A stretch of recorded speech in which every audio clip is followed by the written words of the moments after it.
She told her friends I was just the driver. So I handed her the papers of the...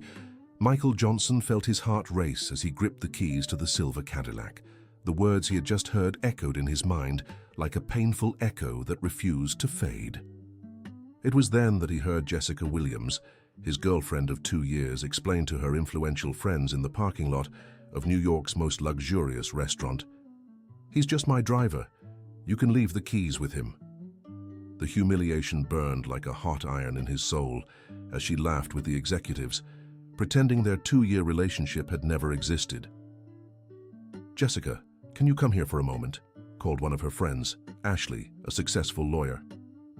"Who's that guy? He's really handsome." "Oh, he works for my family," Jessica replied with a forced smile.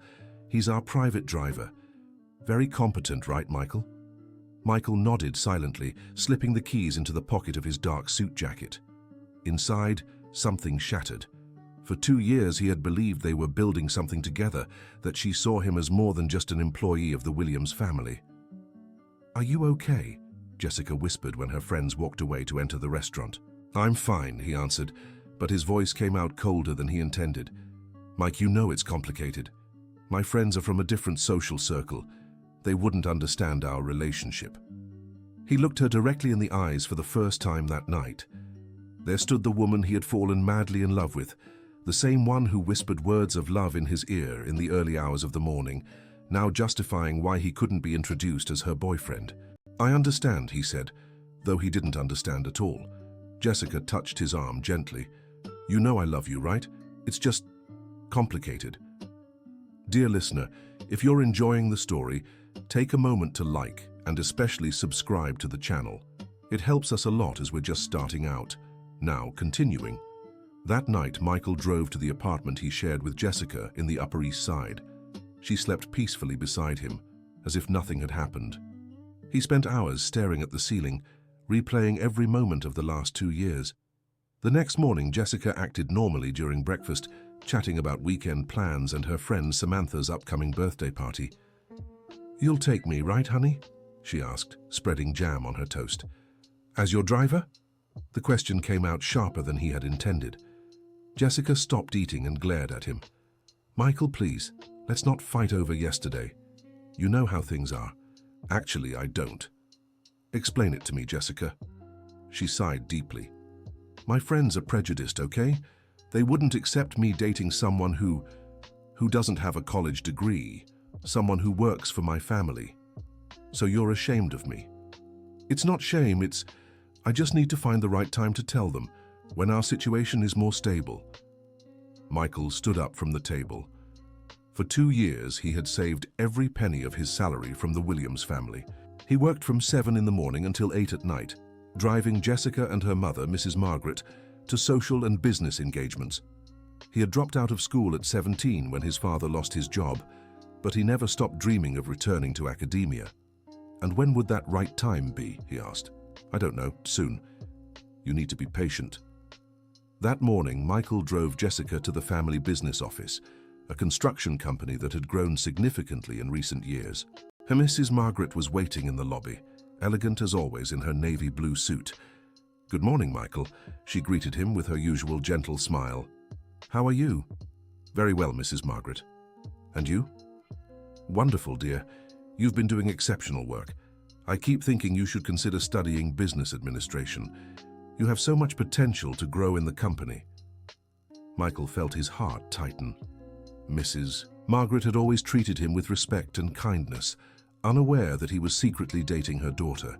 Sometimes he wondered how she would react if she knew the truth. "Thank you, Mrs. Margaret. Actually, I've been thinking about going back to school." "That's wonderful. If you need any support, you can count on us. Talents like yours need to be nurtured." Jessica listened to the conversation in silence, scrolling through her phone. When Mrs. Margaret went upstairs to the office, she turned to Michael. "My mother really likes you, and she doesn't know we've been dating for 2 years. Michael, please." "Jessica, I'm tired of being your secret. Either you acknowledge our relationship or what?" she interrupted, her eyes flashing with anger. "Are you giving me an ultimatum?" Michael looked at her for a long moment before answering. "No, I'm not giving any ultimatum. I'm just going to make a decision. That afternoon, after dropping Jessica off at the apartment, Michael went to the public library. He had made a decision that would change his life forever. He signed up for the SAT and began researching business administration and civil engineering programs. If Jessica was ashamed of him for not having a degree, he would earn one. But it wasn't just that. During his 2 years working for the Williams family, Michael had observed every move the company made, every negotiation, every strategy. He had learned more about business than many business graduates, and he had an idea that could revolutionize the construction industry. In the following days, Michael began studying at night after Jessica fell asleep. She didn't even notice his absences, always busy on social media or chatting with friends. He also started attending a night course in computer science, learning about app development and digital management. One Saturday, while waiting for Jessica to finish getting ready to go out with her friends, Michael overheard a phone conversation that left him stunned. "Ashley, I know you asked about Michael yesterday," Jessica said. "Forget him, okay? He's just our employee. I've got my eye on that lawyer you introduced me to last week, Brandon." Michael felt like he'd been punched in the gut. Jessica wasn't just hiding their relationship from her friends. She was denying it existed. "No, there's nothing between us," she continued. "Can you imagine me dating a driver? My mother would have a heart attack. Besides, he didn't even go to college, you know. He's just simple." The words cut like a razor. Michael stepped away from the bedroom door and went to the kitchen, his hands shaking as he poured himself a glass of water. 2 years together, making plans, promising a future, and to her he was just simple. When Jessica came downstairs, stunning in her red dress, Michael was sitting in the living room, seemingly calm. "Babe, can you take me to Samantha's place?" she asked, checking her makeup in the mirror. "Of course," he replied, his voice strangely controlled. During the drive, Jessica talked about the party, the people who would be there, how excited she was to see some college friends again. Michael drove in silence, each of her words echoing alongside the phone conversation he'd overheard. "Will you pick me up at 2 in the morning?" she asked when they arrived at Samantha's. "I'll be here," he said. Jessica leaned in to kiss his cheek. "I love you, okay?" Michael watched her walk into the house, greeting her friends enthusiastically at the door. Through the windows, he could see the party in full swing, elegant people laughing and chatting. Jessica joined the group as if it were her natural world, because it was. He drove to a nearby 24-hour cafe and ordered an espresso. He needed to think. Over the past few months, he had saved nearly $15,000. It was enough money to take the first step toward his independence. But he didn't just want to step out of Jessica's shadow. He wanted to prove to himself that he was more than she imagined. When he went back to pick up Jessica at 2 in the morning, she got into the car slightly tipsy and chatty. "The party was amazing. You should have seen the people who were there. Congressman Wilson's son, the granddaughter of the owner of New York Construction, really important people." "That's great," said Michael. "Oh, and I ran into Brandon. Remember Ashley mentioned him? He's really interesting. Graduated from Princeton, works at the best law firm in the city." Michael gripped the steering wheel tighter, but kept his voice steady. "Interesting." "He was asking about me," Jessica continued, oblivious to the tension in the air. "I think I'll say yes if he asks me out." The words hit Michael like a bullet, but he kept driving. When they got home, Jessica went straight to her room talking about how tired she was. Michael stayed in the living room, looking out the window at the lit-up city. Dear listener, if you're enjoying the story, don't forget to like and especially subscribe to the channel. It really helps us who are just starting out. Now, continuing. The following Monday, Michael made a decision that would change everything. During lunch break, instead of waiting in the car like he always did, he went to a business incubator downtown. He had researched the place over the weekend and discovered they offered free consulting for new entrepreneurs. "Good afternoon," he said to the receptionist. "I'd like some information on how to register a startup." The receptionist, a young woman with glasses, smiled. "Of course. Do you have a specific idea in mind?" Michael took a deep breath. "An app to connect small builders with suppliers and clients. Something that democratizes access to good construction professionals." "Interesting. Let me call the consultant, Robert. He can guide you better. 15 minutes later, Michael was sitting in a small but cozy room explaining his idea to Robert, a man in his 40s who looked like he'd seen many dreams turn into reality. "Do you have experience in the sector?" Robert asked. "I've worked at a construction company for 2 years. Not in the technical side, but I've observed a lot. I know the main struggles for both clients and professionals." "And resources?" "App development requires initial investment. I have about $15,000 saved. I know it's not much, but..." Robert smiled. "I've seen companies start with much less. What matters is having a solid idea and determination. I'll give you some materials to study. How about we talk again next week?" Michael left with a folder full of documents and his heart pounding. For the first time in a long while, he felt in control of his own destiny. For the rest of the week, Michael kept his usual routine but used every free moment to study the materials Robert had given him. Jessica didn't even notice the change, too busy with her own commitments, and as far as Michael could tell, with Brandon's messages. On Friday, Mrs. Margaret remarked during the drive to an appointment, "Michael, you seem different lately, more confident. Is something good happening in your life?" "I've been studying, Mrs. Margaret, thinking about going to college." "How wonderful. And what do you plan to study?" "Business administration, maybe civil engineering." Mrs. Margaret smiled in the rearview mirror. "I'm sure you'll be very successful. You have a natural business sense. I've always noticed that." Those words warmed Michael's heart in a way that Jessica's empty promises hadn't done in a long time. The following Saturday, Jessica announced she was going to the mall with her friends. Michael dropped her off and, instead of heading home, went to the incubator. Robert had scheduled a meeting with an app developer, a young man named Tyler, who could help turn his idea into reality. "The proposal is interesting," Tyler said, after hearing the explanation. "The construction industry really needs more technology. Do you have any sketches of the interface?" Michael opened the folder he had prepared. During the week, he had drawn app screens, brainstormed features, and created a basic business plan. Tyler examined everything with growing interest. "Man, this is really well thought out. You really understand the market." "How much would it cost to develop something like this?" Michael asked. "For an initial functional but simple version, about $12,000. But I can make a deal. You pay me $6,000 now and give me 5% of the company when it takes off." Michael extended his hand. "Deal." That night, when Jessica returned from the mall loaded with shopping bags, Michael was in the living room studying his notes. "What's all this?" she asked, tossing her purchases onto the couch. "I'm studying for the SAT and working on a project." "What project?" Michael hesitated. Part of him wanted to share it, to tell her about the dreams he was building. But he remembered the phone call, the cruel words about him being just ordinary. "Nothing major. Just an idea." Jessica shrugged and went to the bedroom. In the hallway, Michael heard her phone ring. "Hi, Brandon," she answered, her voice sounding different, sweeter. "It's so good to hear from you." Michael returned to his studies, the sound of her conversation fading into the background. He was starting to realize he might never have truly known Jessica. Or maybe she had never bothered to know him.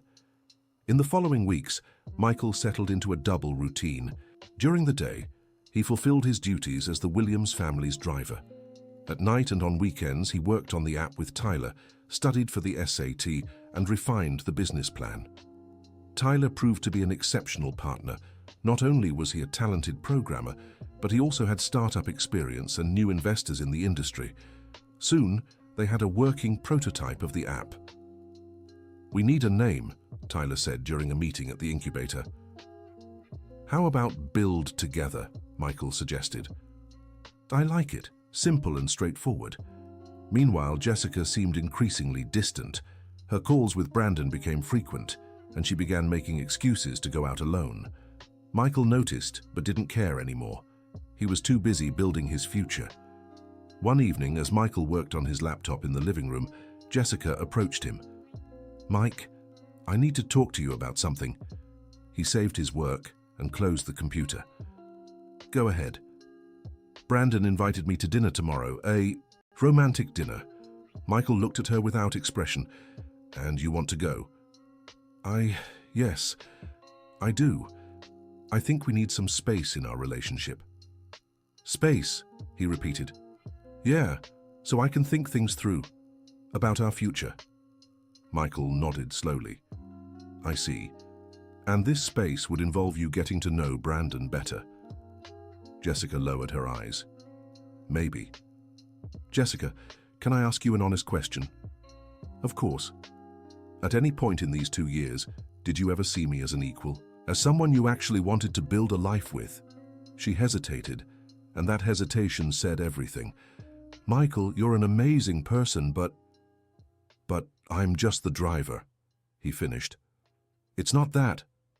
That's exactly it, he said, standing up. And it's fine, Jessica.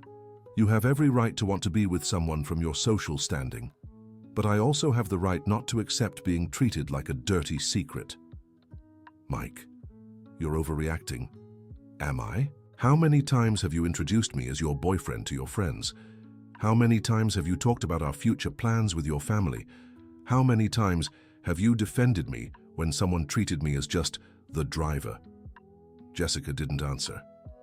So, that's it then, Michael said. You can keep the apartment. I'll find another place.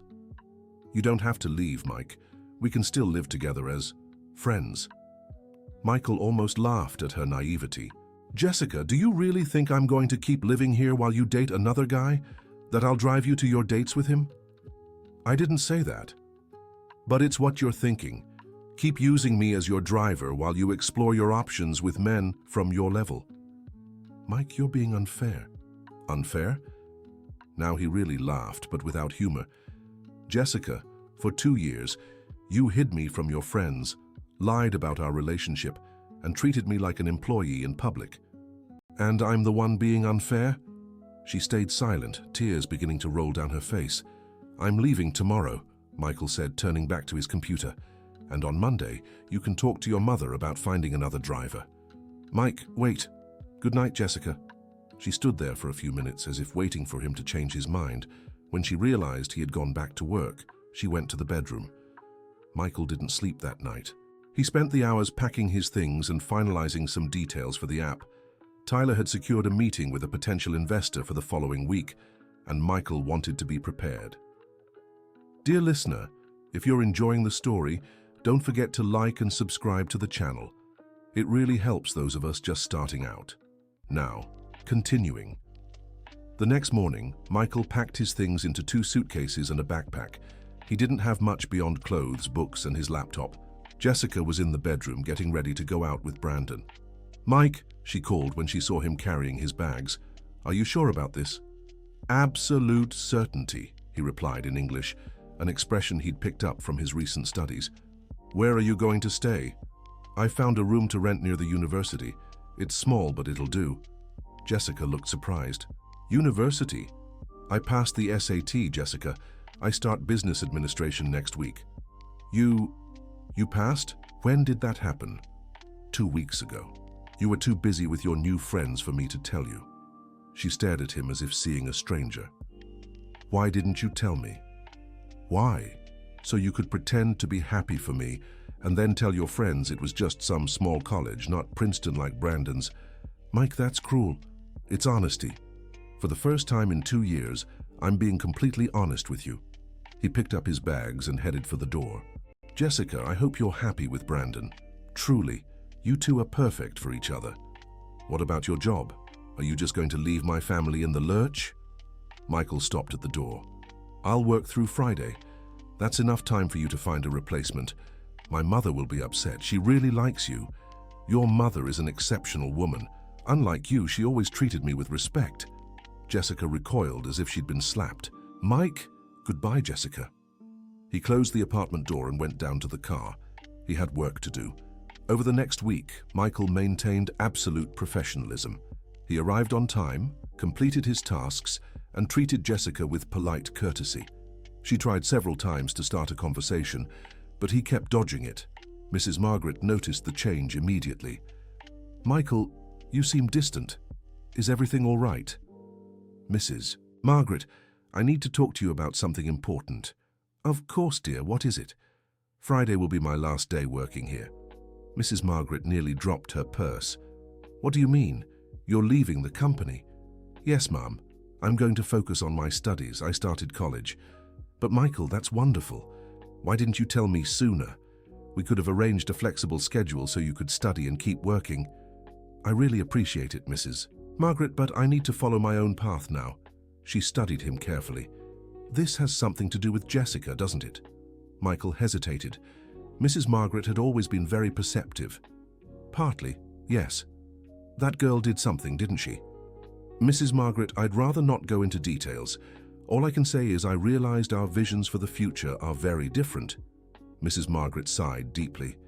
Michael, you've always been like a son to me. If Jessica hurt you, You don't need to worry about that. These things happen. Do you have another job lined up? Michael smiled for the first time all week. Actually, I'm developing my own business. Really? What kind of business? An app for the construction industry to connect professionals, suppliers, and clients. Mrs. Margaret's eyes lit up. Michael, that's brilliant. The industry really needs technological innovation. You think so? I do. And if you need investment or guidance, you can count on me. You have so much potential. At that moment, Michael felt immense gratitude for Mrs. Margaret. Here was someone who, without even knowing the details of his situation with Jessica, offered unconditional support. Thank you, Mrs. Margaret. That means a lot to me. Michael, you may not be my employee much longer, but you'll always be part of the family. Don't forget that. On Friday, his last day of work, Michael cleaned and organized the car one final time. Jessica was especially quiet during the rides. At the end of the day, when he handed the keys to Mrs. Margaret, she hugged him warmly. Thank you for everything, dear. You've always been exceptional. Thank you for the opportunity, Mrs. Margaret. You taught me so much about business and character. Jessica watched the farewell from the office door. As Michael passed her, she whispered, "Good luck with everything, Mike." "Thanks," he replied without stopping. The following Monday, Michael began a new life. In the mornings, he had college classes. In the afternoons, he worked on the app with Tyler. At night, he studied and refined the business plan. The room he rented was small but functional, in a clean boarding house near the university, full of hard-working students like him. For the first time in a long while, Michael felt at home. At college, he discovered he was much better at studying than he'd imagined. The 2 years observing the Williams family business had given him practical knowledge few of his classmates had. Professors began noticing his performance. The app was also progressing quickly. Tyler had secured a meeting with an investor, a businessman named William Parker, who had experience in tech startups. "The proposal is solid," William said after reviewing the presentation. "The market is big, and you clearly understand the industry's needs. I'm willing to invest $100,000 for 20% of the company." Michael and Tyler exchanged glances.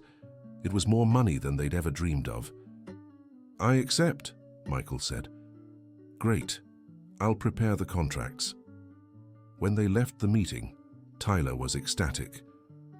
"Dude, do you realize what this means? With this money, we can develop the full version, do marketing, hire other developers." Michael smiled, but part of him was thinking about Jessica. He wanted her to know that the simple driver had secured investment for his startup, but he pushed the thought away. This wasn't about her, it was about him. In the following months, Michael devoted himself entirely to the project. The app Build Together was launched in beta and quickly gained users. The concept was simple: connecting those in need of construction services with qualified professionals, including transparent estimates and customer reviews. In college, Michael was one of the top students in his class. Professors began citing him as an example of young entrepreneurship. He also formed genuine friendships, people who valued him for his intelligence and character, not his social status. One day, leaving class, Michael bumped into someone familiar in the hallway. "Michael?" It was Ashley, Jessica's lawyer friend. "Hi, Ashley, how are you?" "Oh my, what a surprise to see you here. Are you studying?" "Business administration. And you?" "I came to give a lecture on corporate law." "But that's amazing, Michael. Does Jessica know you're in college?" "I don't know, we don't talk anymore." Ashley seemed uncomfortable. "Oh, right. I heard you two broke up." Yeah, it was for the best. Michael, can I tell you something? I always thought it was strange she introduced you as just a driver. You two clearly had too much closeness for it to be just that. Michael gave a humorless smile. Yeah, sometimes people see what they want to see. And this app you developed, I heard it's doing really well. Michael stopped walking. You've heard about the app? Of course, my firm even used it. It's really good. You created it? Me and my partner, yes. Wow, that's incredible. You're a real entrepreneur. After the conversation with Ashley, Michael grew curious. How had she heard about the app? Build Together was growing, but it was still small compared to major industry players. The following week, Tyler brought unexpected news. Dude, you won't believe it. Williams Construction reached out. They want a meeting to discuss a possible partnership. Michael's stomach twisted. Williams Construction? Yeah. Seems like our reputation is reaching big companies. This is our chance to take the next step. Michael spent the night thinking. Returning to Jessica's family's company, but now as a businessman, not an employee. It was an odd and potentially awkward situation. I'm not sure it's a good idea, he told Tyler the next day. Why? It's an incredible opportunity. I have history with that company. Tyler looked at him curiously. What kind of history? Michael sighed and told him everything. His relationship with Jessica, how he'd been treated, why he left the company.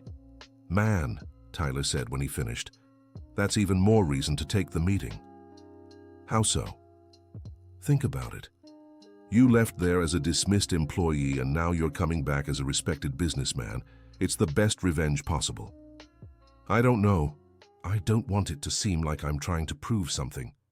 Michael, you're not trying to prove anything. You've already proven it.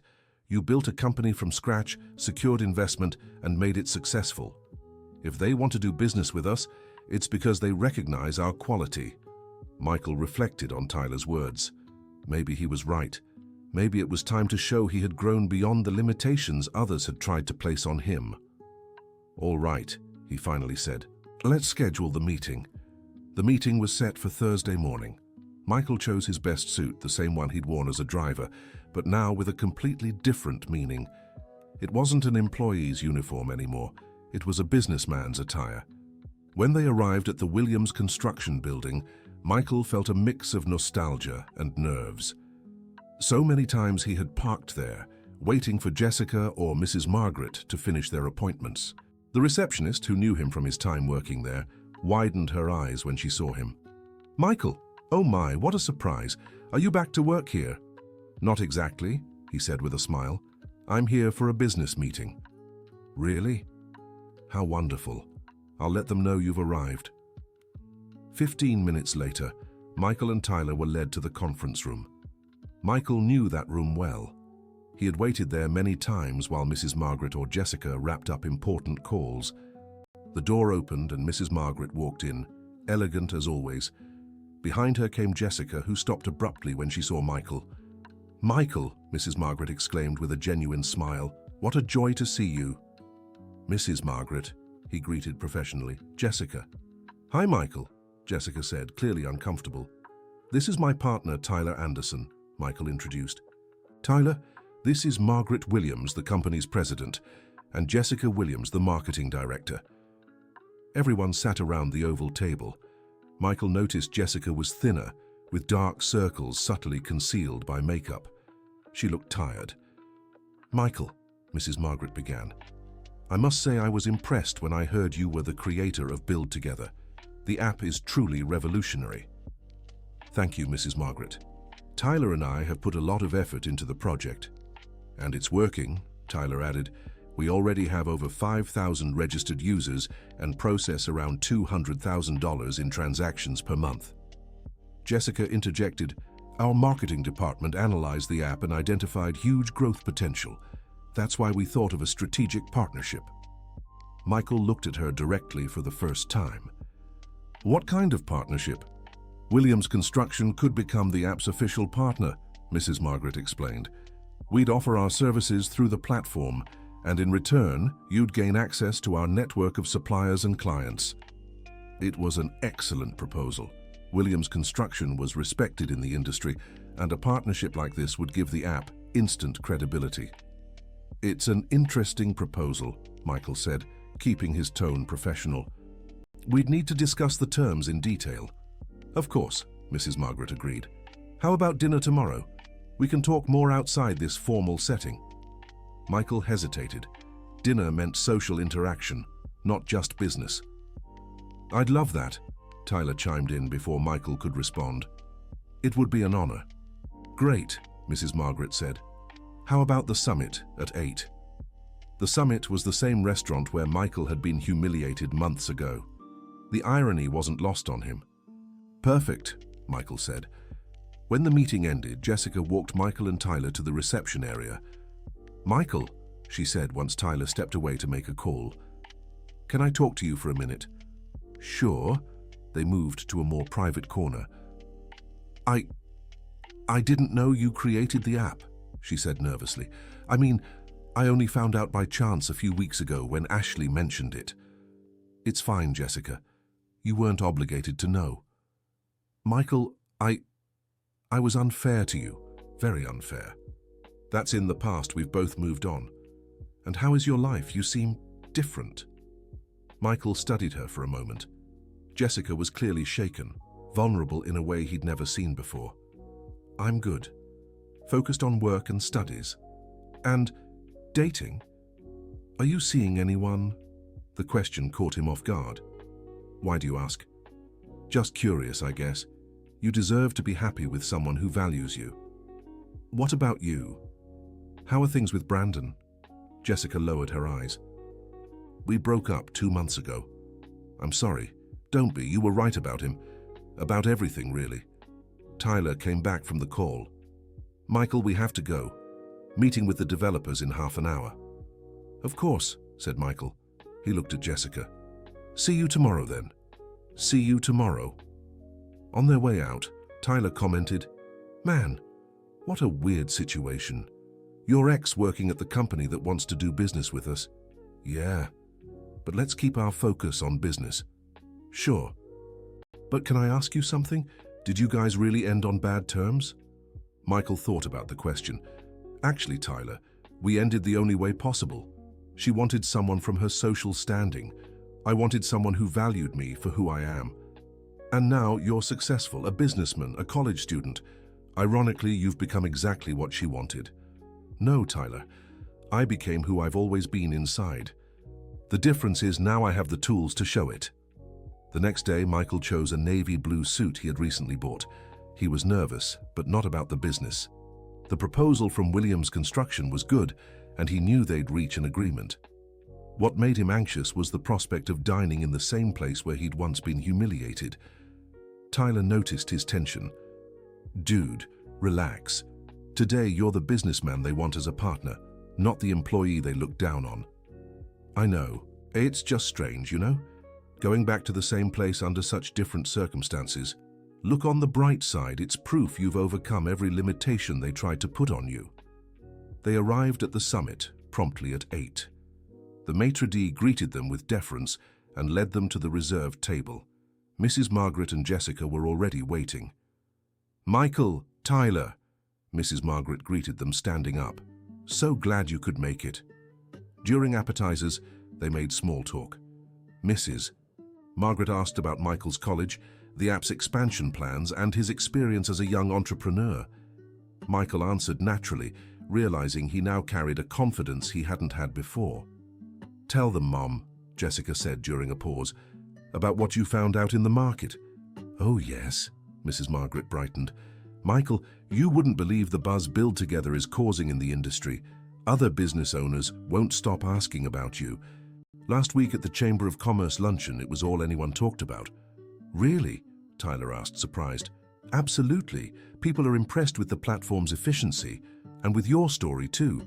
2 young guys who built a company from scratch and are revolutionizing a traditional sector." Michael felt genuine satisfaction. This wasn't just about proving something to Jessica or those who had underestimated him. It was about creating something valuable, something that truly made a difference. "And there's more," Mrs. Margaret continued. "I got a call today. The Thompson family wants to meet you." Michael nearly choked on his water. The Thompson family owned the largest construction group in the state. What do you mean? Tyler asked. They're interested in a meeting. Apparently they've heard about the app and want to discuss investment or partnership opportunities. Michael and Tyler exchanged glances. If they secured a partnership with the Thompson Group, they'd be on par with the industry's biggest players. Mrs. Margaret, Michael said, how did you find out about this? Catherine Thompson has been my friend for 20 years. She called me personally, asking if I knew you and could make the introduction. And you said that Michael is like a son to me and that I'd be delighted to arrange the meeting. Michael's heart warmed. Even after everything that had happened with Jessica, Mrs. Margaret still treated him like family. During the main course, they discussed the partnership details. The proposal was for Williams Construction to become a gold partner on the app, offering their services exclusively through the platform in exchange for special terms and a share in revenue. It's an agreement that benefits everyone, Michael summarized. You gain access to a new sales channel, and we earn credibility in the market. Exactly, agreed Mrs. Margaret. And with our network of contacts, we can help you grow even further. Jessica had stayed quiet for most of the conversation, only nodding along to the points her mother made. Michael noticed her watching him discreetly, as if trying to understand how he had changed so much. During dessert, Mrs. Margaret excused herself to take an urgent call. Tyler took the opportunity to go to the restroom. For the first time that evening, Michael and Jessica were alone. Michael, she said after a moment of silence, I need to apologize to you. Jessica, you don't have to. I do. What I did was unforgivable. Treating you like a secret, denying our relationship, making you feel inferior. It was cruel. Michael studied her. There was sincerity in her voice, a vulnerability he had rarely seen. Why did you do it? He asked. Really? Jessica took a deep breath. Because I was afraid. Afraid my friends would judge me. Afraid you wouldn't be accepted in my social circle. Afraid our relationship wouldn't work. So you made sure it wouldn't work at all. Exactly.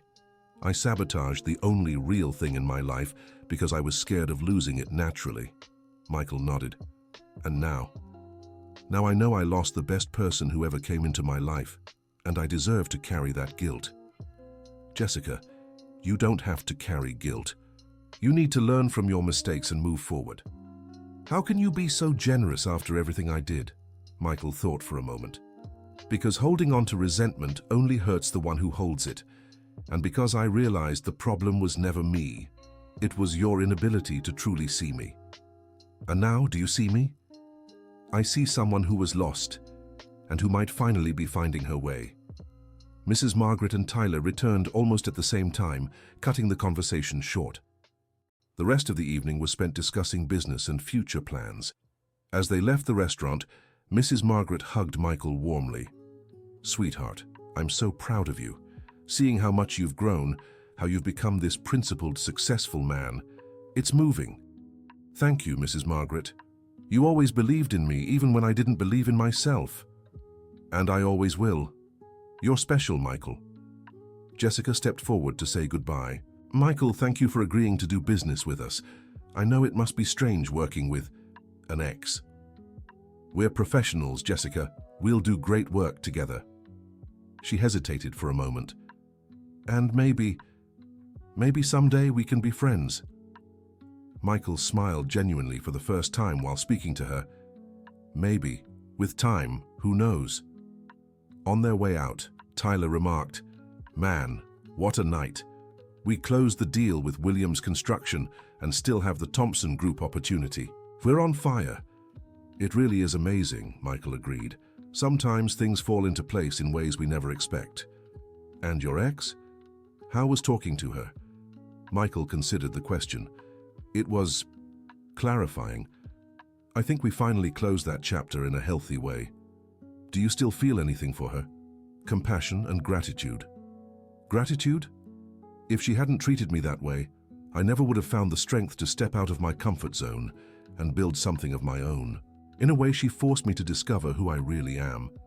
In the following weeks, the partnership with Williams Construction proved extremely successful. The app gained new users daily, and revenue grew steadily. The meeting with the Thompson Group was also scheduled. Michael and Jessica worked together professionally and cordially. She had visibly changed, treating him with genuine respect and publicly acknowledging his skills. During a meeting with other partners, she even said, "Michael is one of the most talented entrepreneurs I know." The meeting with the Thompson family took place on a Tuesday morning. Michael and Tyler prepared carefully, knowing this could be the opportunity to take them to the next level. Catherine Thompson, an elegant woman in her 60s, personally received them in her downtown office. "So you're the young prodigies behind Build Together," she said with a smile. "Margaret Williams can't stop talking about you." "Mrs. Margaret is very kind," Michael replied. "She's always been a mentor to me. And the app is doing really well. My son Andrew tested it and was impressed by its efficiency." For the next hour, Michael and Tyler presented their company, the numbers, expansion plans, and growth opportunities. Catherine asked sharp questions and showed a clear understanding of the business's potential. "Young men," she said at the end, "I'm impressed. You've built something solid with great scalability potential. I have an offer." Michael and Tyler leaned forward. "The Thompson Group wants to invest $1 million in your company in exchange for 25% equity." The silence that followed was deafening.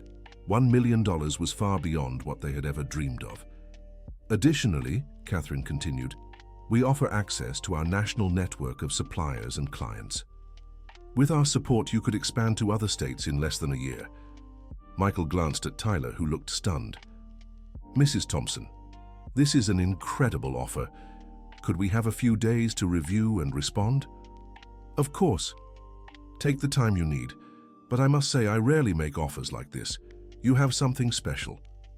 When they left the building, Tyler burst with excitement. "Dude, $1 million, can you believe it?" "I'm still processing it," Michael admitted. "It's way more than we imagined. With this money, we can hire a full team, expand to other states, develop new features. The sky's the limit." Michael smiled, but part of him reflected on the journey that had brought him here. Just a few months ago, he was just the driver. Now he was receiving million-dollar investment offers. That night, Michael called Mrs. Margaret to tell her about the meeting. "Michael, how did it go?" "Better than we expected. Catherine Thompson made an incredible offer. How wonderful, I knew you'd impress her. Mrs. Margaret, I wanted to thank you for everything, for believing in me when I was just your employee, for giving me opportunities, for making this connection with the Thompson family." "Michael, dear, you don't have to thank me. I just recognized what was always there. The credit is all yours." "Even so, thank you. You'll always be special to me. And you to me. I always tell Jessica she let go of the best man she ever had in her life." Michael was surprised by the comment. "You tell her that?" "I do, because it's true. That girl made the biggest mistake of her life. Mrs. Margaret, what's done is done. Jessica and I have moved on." "I know, dear. I just want you to know I'll always be proud of you no matter what." 2 days later, Michael and Tyler accepted the Thompson family's offer. The contracts were signed at a small but elegant ceremony in the Thompson Group's office. Catherine Thompson made sure to raise a toast to the future of the construction industry and the young visionaries transforming it. The news spread quickly in business circles. Michael began receiving invitations to speak at conferences, interviews, and industry events. The local media ran a story about the young man who went from being a driver to a millionaire businessman in less than a year. When the report aired, Michael was in college. Classmates who didn't even know about his entrepreneurial journey were surprised. Professors congratulated him. He became something of a local celebrity. Jessica watched the report in the company office. When it ended, she sat there for several minutes, processing everything she'd seen. The man she had treated as just the driver was on television being called Young Entrepreneur of the Year. Later, she called him. "Michael, it's me, Jessica." "Hi, Jessica. How are you?"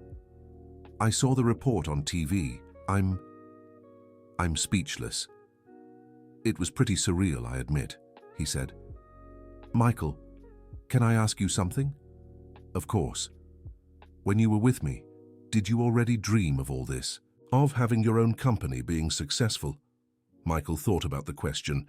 I always dreamed of having something of my own, yes, but I never imagined it could be this big. And why didn't you ever tell me?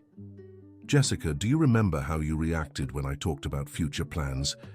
You'd change the subject or say I was being too much of a dreamer. There was silence on the other end of the line. That's true, she finally admitted. I didn't take your dreams seriously. And that's okay, maybe you just couldn't see it back then. Michael, I'm so sorry for everything. If I could go back in time. Jessica, there's no point thinking about what could have been. What matters is what we do from here on out. You're right. I just want you to know I'm so proud of you, and you deserve all the good things happening to you. Thank you. That means a lot coming from you. After hanging up, Michael kept thinking about the conversation. Jessica seemed genuinely remorseful, but he knew there was no going back. Some things, once broken, can't be fixed. They can only be overcome. With the investment from the Thompson family, Build Together grew exponentially. In 6 months, it expanded to 3 states. In a year, it was operating nationally. Michael hired a marketing team, developers, and customer service staff. He moved to a bigger apartment, bought his own car, and started attending business events as a VIP guest, not as an employee. But he never lost his humility or forgot where he came from. In college, he graduated at the top of his class. In his graduation speech, he talked about the importance of believing in your dreams even when others don't. Success isn't about proving others wrong, he told the packed audience. It's about proving to yourself that you were capable all along. Mrs. Margaret was in the audience, applauding with tears in her eyes. Jessica was there too, at the back of the auditorium, watching the man Michael had become. After the ceremony, many people approached to congratulate him. Businessmen, professors, classmates. Michael greeted everyone with the same warmth and humility as always. Jessica waited for the crowd to thin before approaching. Congratulations, Michael. You earned this. Thank you, Jessica. I'm glad you came. I wouldn't have missed it. Seeing you get your diploma, seeing the recognition you always deserved, it's moving. They walked together toward the parking lot. Mrs. Margaret had left earlier due to an appointment. Michael, can I ask you one last question? Of course. Are you happy? Michael stopped walking and looked at her. It was a simple question, but loaded with meaning. I am, Jessica. Very happy. Maybe happier than I ever imagined I could be. And anyone special in your life? Michael smiled. A few weeks ago, I met a professor at the college. Olivia, she's different. Different how? She sees me, Jessica. Really sees me. She doesn't care if I'm a businessman or if I were a janitor. She loves me for who I am inside. Jessica nodded, her eyes welling up. That's how it should have been with me. That's how it should be with anyone who truly loves us. They reached the cars. Michael was now driving a sleek black sedan, understated yet elegant. Michael, Jessica said, her voice trembling, I hope you both are very happy. You deserve someone who loves you completely. Thank you, Jessica. And you deserve to be happy too, with someone who values you for who you truly are. Maybe someday I'll find someone like that, someone who helps me be a better person, like you tried to be. You will. But first, you need to find yourself. They hugged for the first time since their breakup. It was a farewell embrace, one of forgiveness and closure. Goodbye, Michael. Goodbye, Jessica. 6 months later, Michael and Olivia were engaged. She was everything Jessica hadn't been: genuine, supportive, invested in his dreams and ambitions. Olivia attended his talks, celebrated every company milestone with him, and planned their future as true partners. The Build Together app became the industry leader, processing millions in transactions monthly. Michael was invited to speak at universities about entrepreneurship and overcoming adversity. During one such talk at his alma mater, he shared his full story for the first time. 2 years ago, he told the auditorium packed with young students, I was a chauffeur. I earned a modest salary, had no college degree, and the person I loved was ashamed to introduce me to her friends. The room fell completely silent. Today, I own my own company, graduated with honors in business administration, and am engaged to an incredible woman who's proud to stand by my side. What changed? A student raised her hand. Your financial situation? No, Michael replied. What changed was that I stopped letting others define my worth. I learned our self-esteem can't depend on external validation. But didn't you want to prove them wrong? Another student asked. At first, yes, but then I realized I didn't have to prove anything to anyone. I needed to build the life I wanted for myself. What about the person who didn't believe in you? A young woman in the front row asked. Michael smiled. She was part of my journey. If not for the pain of being diminished, I might never have found the strength to aim higher. Sometimes people come into our lives to teach us what we refuse to accept for ourselves. Did you forgive her? Completely. Holding on to resentment is like drinking poison and expecting the other person to get sick. Forgiveness frees us, not the person who hurt us. After the talk, several students approached with personal questions and advice requests. Michael spoke with each, remembering when he was in their shoes, full of dreams but unsure how to achieve them. A young man of humble appearance, clearly from a modest background, approached last. Professor Michael, I work as a delivery rider to pay for college. Sometimes I feel out of place here, like I don't belong. How did you handle that? Michael placed a hand on the young man's shoulder. What's your name? Kevin. Kevin, let me tell you a secret. You belong anywhere your dreams can grow. Don't let your current circumstances define your future possibilities. I was a chauffeur and now I'm a business owner. You're a delivery rider today, but tomorrow you can be whatever you want. It's hard to believe sometimes. I understand. But here's the best advice I can give. Invest in yourself.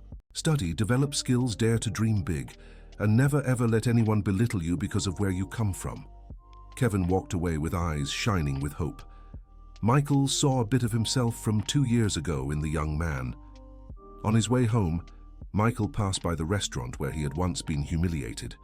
Now he dined there regularly with Olivia as a respected customer. The maître d' always greeted them with a smile and led them to the best tables.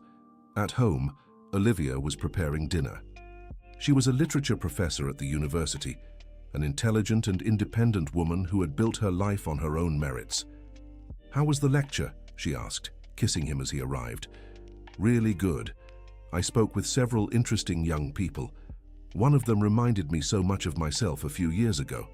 It's rewarding to be able to inspire others, isn't it? It's surreal, honestly.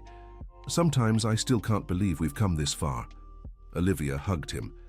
I always knew you were special. From the very first day I met you. How could you have known you met me when I was still building all of this? Because I saw you, Michael. I saw your intelligence, your ambition, your kindness. I saw who you were inside, not just what you did for a living. Michael kissed her, grateful every day to have found someone who loved him completely. Liv, sometimes I think about how things might have been different if Jessica had seen me the way you do. But then you wouldn't be the man you are today. Your journey, including the pain, shaped you, and I fell in love with this man here, not who you might have been. Michael reflected on his fiancée's words. Olivia was right. If Jessica had valued him from the start, he might never have found the motivation to push beyond his limits. 2 months later, Michael and Olivia married in an intimate beach ceremony. Mrs. Margaret was there, as emotional as if she were Michael's own mother. Tyler was the best man. Several college friends and business partners attended. During the reception, Michael looked around and felt deeply grateful. He was surrounded by people who genuinely loved and respected him. He had built not just a successful company, but a fulfilling life with real relationships. "What are you thinking about?" Olivia asked, dancing with him. "How surprising life is. 3 years ago I felt invisible, diminished. Today I'm marrying the most incredible woman in the world, surrounded by people who love me." "You were never invisible, my love. Some people just couldn't see you." At that moment, Michael spotted Jessica across the room. She was alone, discreetly watching the celebration. Mrs. Margaret had mentioned that Jessica was going through a rough patch, trying to rebuild her life after several romantic disappointments. Michael approached her. "Jessica, I didn't expect to see you here," she smiled timidly. "Your mother, Mrs. Margaret, invited me. I hope you don't mind." "Of course not. I'm glad you came." You look wonderful, Michael, and so happy. It's obvious how much joy you've found. I really have. And you? How are you? Jessica sighed. Trying to learn how to be a better person, going to therapy, rethinking my priorities. Your example taught me so much about how I was living wrong. Jessica, everyone has their own path. What matters is that you're trying to grow. Michael, can I tell you something I never did? Of course. You were the great love of my life, and I threw it away because I was too proud, judgmental, and immature to recognize what I had. Michael looked at her with compassion. Jessica, you'll find someone who's right for you, someone you can love without reservations, who'll love you the same way. Maybe, but I'll always know I lost the best man I ever met because of pure foolishness. The past teaches, but it doesn't define the future. You still have time to build something beautiful in your life. Olivia walked over, slipping her arm through Michael's. Jessica, it's so good to see you. Thank you for coming to our wedding. Olivia, thank you for having me. You two make a beautiful couple. Michael told me a little about your story. You were part of the journey that brought him to me, so in a way, I'm grateful to you too. Jessica was surprised by Olivia's generosity. That's very gracious of you to say. It's the truth. Sometimes people come into our lives to teach us important lessons. Michael learned to value himself, and I gained the love of my life. We all grew. Michael watched the two women talking and felt completely at peace. There were no more resentments, grudges, or open wounds, just the understanding that every experience had been necessary to bring him where he was. Later that evening, as the party was winding down, Michael gave a short speech. I want to thank everyone here today. Each of you has been part of my journey in some way. I've learned that success isn't just measured by professional achievements, but by the quality of the relationships we build and the positive impact we have on others' lives. He looked at Mrs. Margaret, who smiled with tears in her eyes. I've learned that family isn't just about blood.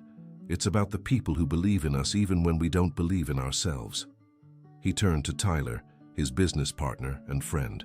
I've learned that true partnerships are built on mutual respect and shared goals. Finally, he looked at Olivia, and I've learned that true love doesn't try to change us or hide us. It accepts us, celebrates us, and encourages us to be the best version of ourselves. The guests applauded. Michael finished by saying, Life has taught me that our greatest victory isn't over others, but over our own limitations. When we stop accepting less than we deserve, the universe conspires to give us exactly what we need. After the wedding, Michael and Olivia went on their honeymoon to Europe. During the trip, they visited several startups and tech companies, always learning and drawing inspiration. When they returned, they found the Build Together app breaking usage records. The company had secured contracts with 3 more major construction firms and was being approached by international investors. Sweetheart, Olivia said one morning while reading the newspaper, there's an article about you here. Michael glanced over her shoulder. It was a feature on young American entrepreneurs who were innovating in the market. Michael Johnson, 26, is the founder of the Build Together app, which has revolutionized the construction industry in the United States, Olivia read. His story of overcoming adversity, from private driver to millionaire businessman, inspires young people across the country. It's strange seeing my life summed up like that, Michael remarked. Why strange? Because it makes everything seem so neat, like it was just a straightforward success story. But the reality was much more complex, even painful at times. Olivia set the paper down and looked at him. But that's exactly what makes your story inspiring. It wasn't easy, but you kept going. That same day, Michael received an unexpected call.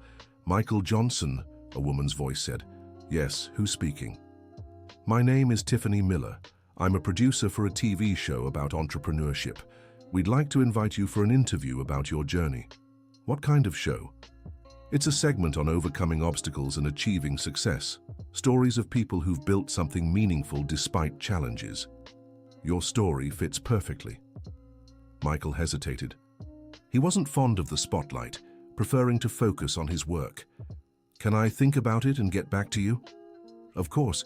But I should mention that your story could inspire thousands of people going through situations like yours. That gave him pause. If his experience could help others believe in themselves, maybe it was worth it. All right, he said. Let's talk. The interview was scheduled for the following week.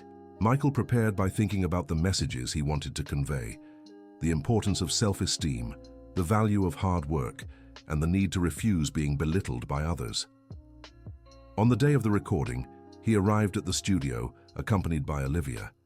The producer, Tiffany, greeted him personally. "Michael, thank you so much for accepting. I'm sure your story will touch many people." The interview lasted 2 hours.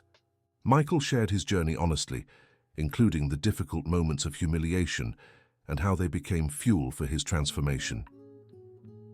"Michael," the host asked, "what was the exact moment you decided you wouldn't accept being treated as inferior anymore?" "It was on a specific night," he replied, "when I heard my then-girlfriend talking about me as if I were just an employee, denying our relationship. At that moment, I realized I needed to stop seeking external validation and start building my own. And now, having achieved so much success, how do you feel about that time?" "Grateful, because I understood that sometimes we need to hit rock bottom to find the strength to rise. Those tough moments showed me what I was capable of when I stopped seeing myself as a victim and became the protagonist of my own story." What advice would you give to young people going through similar situations? Michael looked straight into the camera. "Never let others define your worth. You're more capable than you think, but you have to believe it first. And remember, true success isn't about proving others wrong, but proving to yourself that you were always capable." The interview aired a month later and had a far greater impact than Michael had imagined. He received hundreds of messages from people sharing their own stories of overcoming adversity, thanking him for the inspiration. One message in particular deeply moved him. It was from Kevin, the young delivery driver he'd met after his university talk. "Professor Michael, I watched your interview and wanted to share some news. I got a scholarship for a master's in engineering. Your words gave me the courage to believe I deserved more. Thank you for helping me see my own worth." Michael showed the message to Olivia, emotional. "See," she said, "your story really makes a difference in people's lives." It's amazing how things connect. If I hadn't gone through those struggles, I wouldn't have a story to inspire others. And if you hadn't had the courage to change, you'd still be stuck in that situation. Michael nodded. "Sometimes I wonder where I'd be if I'd kept accepting being diminished. But you didn't, and that made all the difference." 6 months after the interview, Michael received a special invitation. A federal university wanted to honor him as Inspirational Personality of the Year and invited him to be the keynote speaker at graduation. "It's an honor," the dean said during the call. "Your story embodies the values we want to instill in our graduates: perseverance, integrity, and the courage to dream big." On graduation day, Michael was nervous. Speaking to dozens of people was one thing, but addressing thousands of graduates and their families was different. "You'll do great," Olivia said, adjusting his tie. "Just speak from the heart like you always do." When Michael stepped onto the stage and looked at the crowd of young graduates, he felt an immense responsibility. These young people were at the start of their professional journeys, full of dreams and uncertainties. "Dear graduates," he began, "you're graduating from one of the best universities in the country. That's an incredible achievement you should celebrate. But I want to talk about something beyond diplomas. I want to talk about self-worth." He told his story once again, but this time focusing on specific lessons for young professionals. "You'll leave here and meet people who will try to define your limits based on prejudices about your background, your appearance, your age. Don't accept those limits.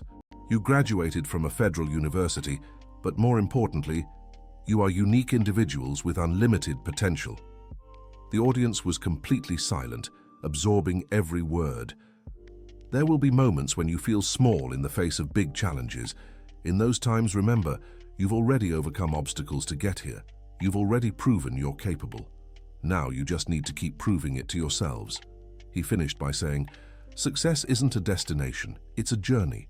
And the most important journey is becoming people of integrity, who contribute positively to the world and never lose the ability to dream." The applause was deafening. Michael saw tears in the eyes of many graduates, emotional parents, and applauding professors. After the ceremony, dozens of people approached to talk. Parents thanked him for the inspiring message, graduates asked for advice, professors praised the speech. A grey-haired woman approached him with tears in her eyes. "Young man," she said, "my son is graduating today in engineering. He's always been insecure, thinking he wasn't smart enough. Your words today changed something in him. I saw a confidence in his eyes I'd never seen before." "He always had that confidence inside him," Michael replied. "Sometimes we just need a reminder to find it." On the way home, Michael and Olivia talked about the event. "Honey, did you notice the impact your speech had?" Olivia asked. People were genuinely moved. "It's surreal to think my story could touch so many people. Sometimes I still feel like that insecure young man who was a driver. And that's why your message is authentic. You haven't forgotten where you came from." "I'll never forget, and I don't want to. Those experiences made me who I am today." 2 years later, the Build Together app became one of the country's leading tech companies. Michael was invited to join the boards of other startups, became a mentor to young entrepreneurs, and created an investment fund focused on businesses started by people from humble backgrounds. Jessica, meanwhile, had married a doctor and seemed to have found balance in her life.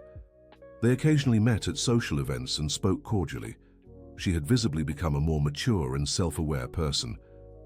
At one of these encounters, during a charity gala, she approached Michael. "Michael, can I tell you something?" "Of course, Jessica. I've been following your speeches, your interviews. I watch them whenever I can, and I want you to know how proud I am of the man you've become." "Thank you, Jessica. That means a lot. But more than that, you inspired me to be a better person too. I started volunteering, getting involved in social causes. In a way, you taught me about purpose." Michael smiled genuinely. "I'm happy to hear you found your own way to contribute. You really forgave me, didn't you? Completely, and have you forgiven yourself?" Jessica thought about the question. "I'm learning. It's a process." "It is, but it's worth it." At that same gala, Michael was approached by a nervous young man. "Mr. Michael, my name is Jason. I wanted to thank you." "Thank me for what, Jason?" 2 years ago, I was thinking about dropping out of college. I came from a poor family, felt out of place, thought I didn't belong there. Then I watched your speech at my university," Michael remembered. "You were in the front row, weren't you?" "I was. You remember me?" Jason smiled, surprised. "Of course I remember. How are things?"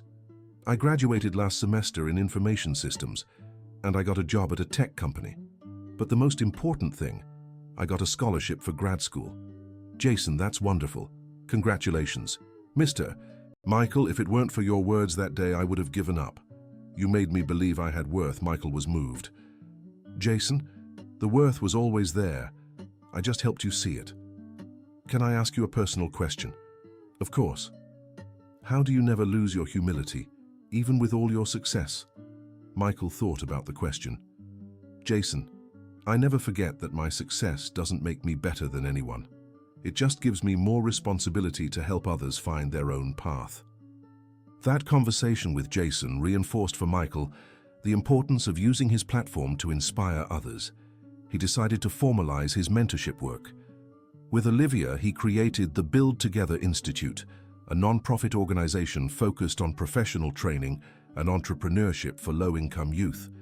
"We want to give others the opportunities we didn't always have," Michael explained at the institute's opening. The institute offered free courses in technology, business, and entrepreneurship. It also provided individualized mentorship and microloans for those who wanted to start their own businesses. The first group of students was diverse: delivery drivers who wanted to become programmers, housekeepers interested in business, street vendors dreaming of formalizing their businesses. Michael made sure to teach classes personally and get to know each student. "I want you to understand one thing," he said in the first class. "You're not here out of charity. You're here because you have potential and deserve opportunities to develop it." One of the students, Emily, raised her hand. "Professor Michael, sometimes it's hard to believe we can really change our lives." "Emily, can I tell you a secret? 5 years ago, I was driving cars for other people and being treated as invisible. Today, I have my own company, and I'm here teaching you. If I could do it, so can you. But you're a man, it's different, said another student. You're right, there are specific challenges you face that I didn't, but that doesn't make you less capable. Maybe it even makes you stronger. Olivia, who was observing the class, added, I grew up in a middle-class family. I had opportunities you might not have had, but I can assure you, intelligence, creativity, and resilience don't depend on social background. You have all of that in abundance. The institute quickly became a benchmark. In 2 years, over 100 students had graduated and found better jobs or started their own businesses. The story that touched Michael the most was Tiffany's, a 45-year-old housekeeper who had always dreamed of having her own cleaning business. Professor Michael, she said after completing the course, for 20 years I cleaned rich people's homes, dreaming that one day I'd have my own company. I thought it was an impossible dream for someone like me. And now? Now I know it wasn't impossible. It was just a matter of having the right tools and believing in myself. Tiffany not only started her business, but became a successful entrepreneur, employing other women and offering high-quality professional services. She's proof that potential exists everywhere, Michael remarked to Olivia. It just needs to be nurtured. On the 5th anniversary of the Build Together app, Michael organized a party that also celebrated the Institute's growth. Business partners, graduates, volunteer mentors, and friends were all in attendance. During his speech, Michael looked at the diverse audience and felt deeply fulfilled. 5 years ago, I created an app with the simple idea of connecting people in the construction industry. Today, I realize we've been building something much bigger, a network of people who believe in human potential and work together to develop it. He pointed to some graduates in the crowd. Jason here became a developer and now works with us. Tiffany runs her own company and employs 10 people. Emily is finishing her business degree. Each of these stories is worth more than any business award I could receive. Mrs. Margaret, who remained a constant presence in his life, approached him after the speech. Michael, you have no idea how proud I am of you, not just for your professional success, but for the person you've become. Mrs. Margaret, you've always been like a mother to me. Your words have always meant so much, and they always will. You're proof that character and determination overcome any obstacle. That night, when Michael and Olivia arrived home, they talked about the journey that had brought them there. Love, Olivia said, have you ever stopped to think about how your life has completely changed? I think about it all the time. Sometimes it feels surreal. What stands out the most in this transformation? Michael reflected on the question. What stands out most is realizing I always had worth. I just needed to stop seeking validation from others and start creating it for myself. And now you help others discover the same thing. That's what drives me. Knowing I can be for others what Mrs. Margaret was for me. Someone who believes in their potential even when they don't. Olivia hugged him. That's why I fell in love with you. Not for the success, but for the good-hearted person you've always been and still are. Liv, can I confess something? Of course. Sometimes I'm afraid this is all a dream and I'll wake up as that insecure young man still driving cars for others. Olivia laughed softly. Love, you're still that young man. The difference is now he has confidence, achievements, and purpose, but the core remains the same. Kindness, intelligence, and determination. You're right. I guess the person changes, but the fundamental values stay. Exactly. And it's those values that make you a different kind of entrepreneur, an inspiring mentor, and a wonderful husband. 6 months later, Michael received news that left him speechless. His story had inspired a documentary to be produced by a major television network. The idea, the director explained during the meeting, is to show your full journey, but also the impact you're making through the Institute on other people's lives. I'm not sure I want that much exposure, Michael hesitated. I understand your concern, but think of the reach your message could have.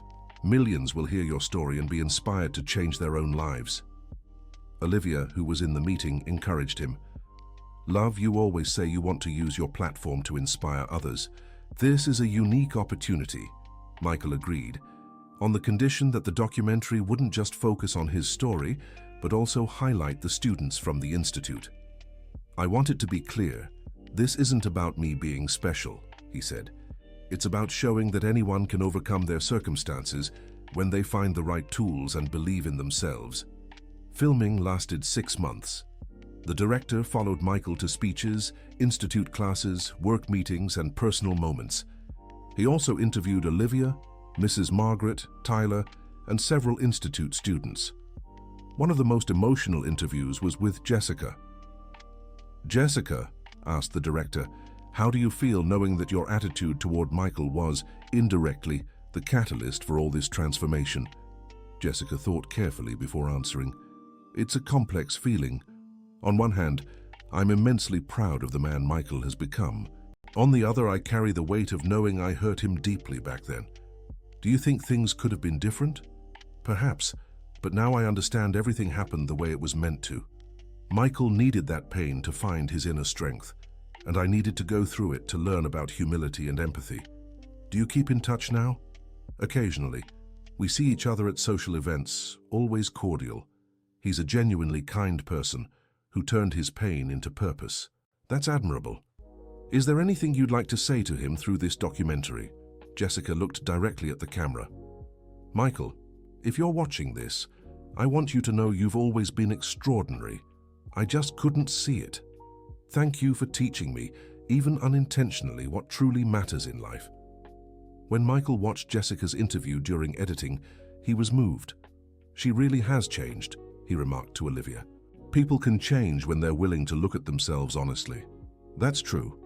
And most importantly, she found her own way to contribute to the world.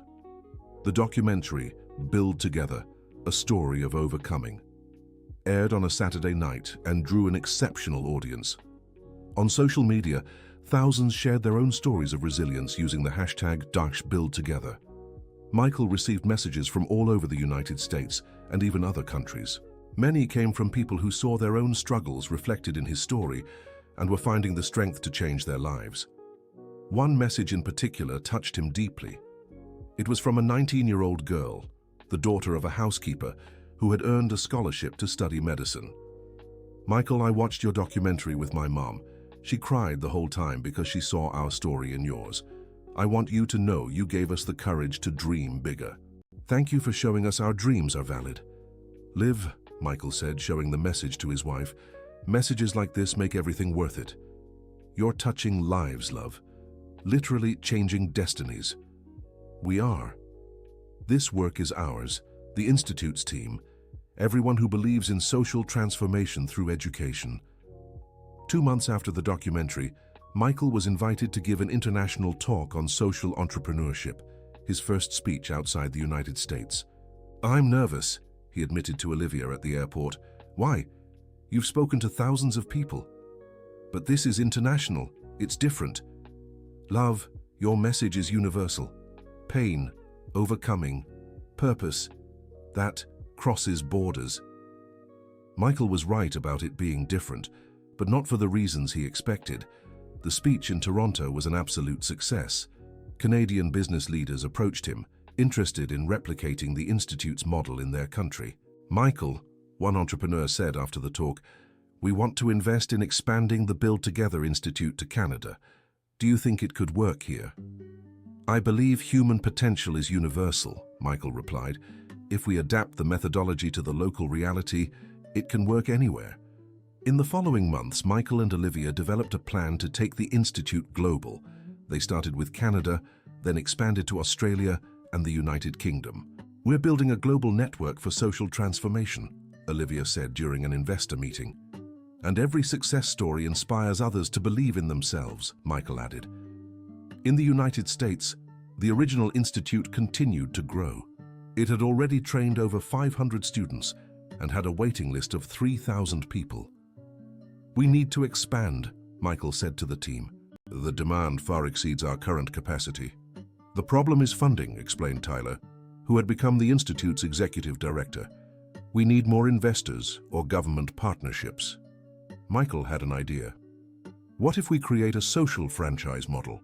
People could open branches of the Institute in their own cities, following our methodology. That's interesting, said Olivia. That way, we can grow without losing quality. The social franchise model was a success.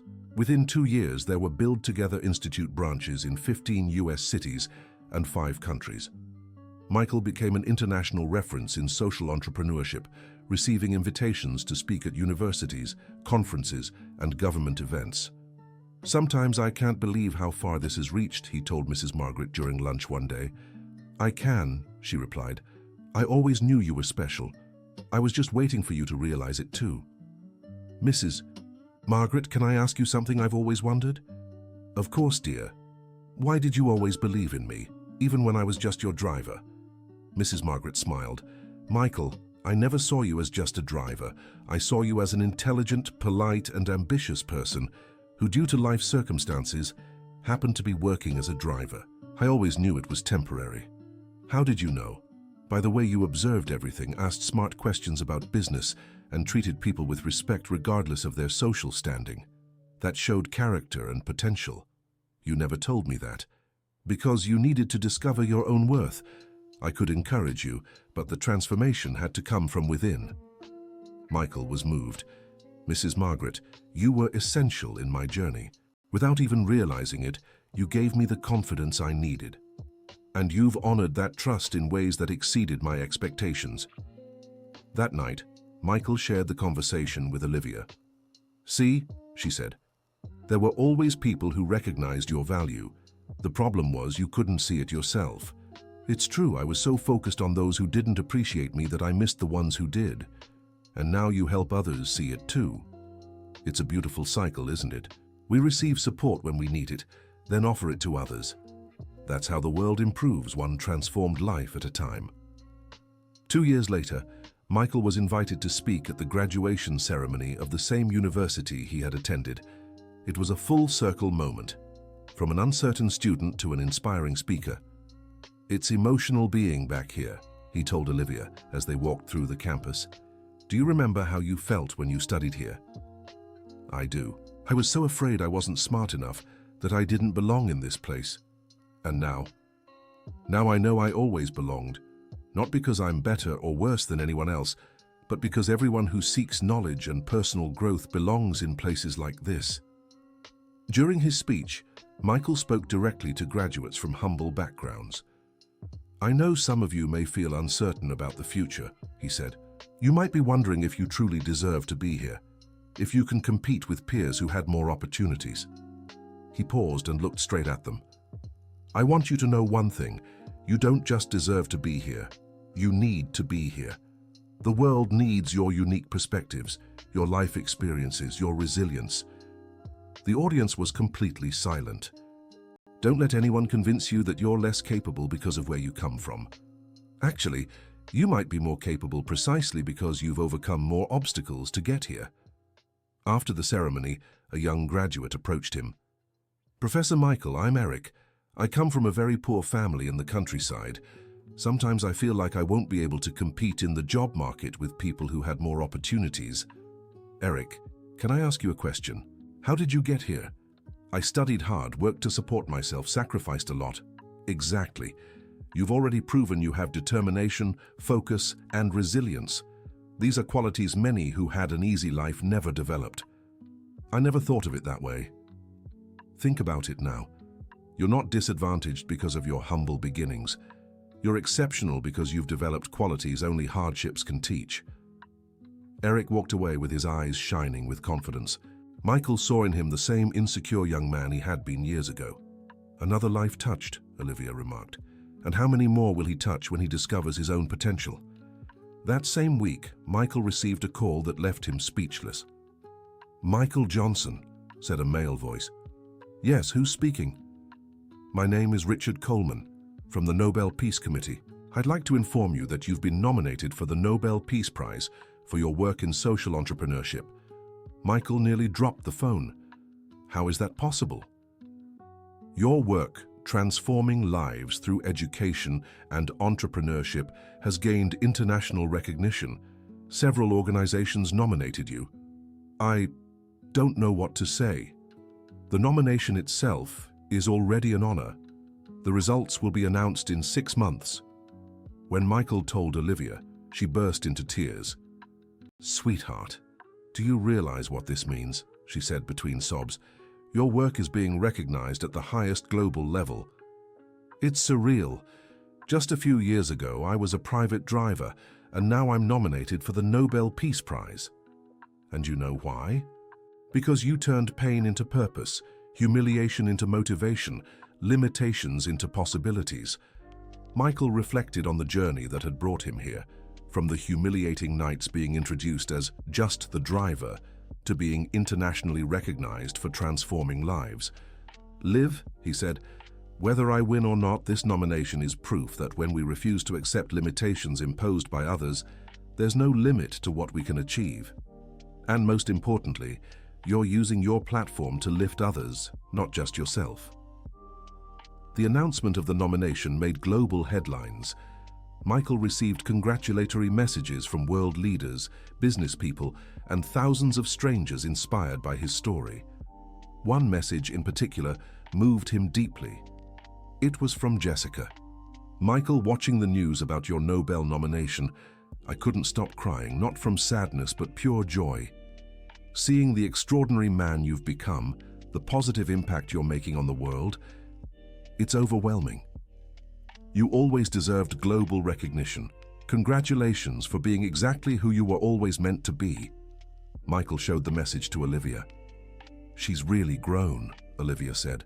"It's beautiful to see how your journey has inspired growth, even in those who hurt you. That's the power of transformation. When we change for the better, we inspire others to do the same." Regardless of the Nobel outcome, Michael had already gained something far more valuable: the certainty that he was living a purposeful life, surrounded by true love and positively impacting the world. "Liv," he said one evening, gazing at the stars from their porch, "remember when you asked me if I was happy?" "I do. And is your answer still the same?" "Now more than ever. Not just because I've achieved professional success, but because I've discovered who I truly am and how I can contribute to a better world.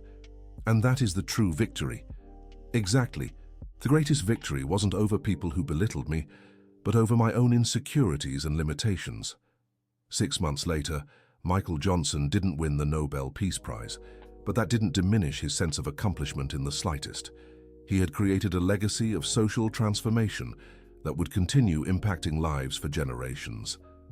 On the day of the announcement, he was teaching at the institute when he received the news. "Professor," a student said, "are you sad you didn't win?" Michael smiled. "Jason, do you all think I need an award to validate the work we do here?" "No," several students replied in unison. "Exactly. Our reward is every life changed, every dream realized, every person who discovers their own worth.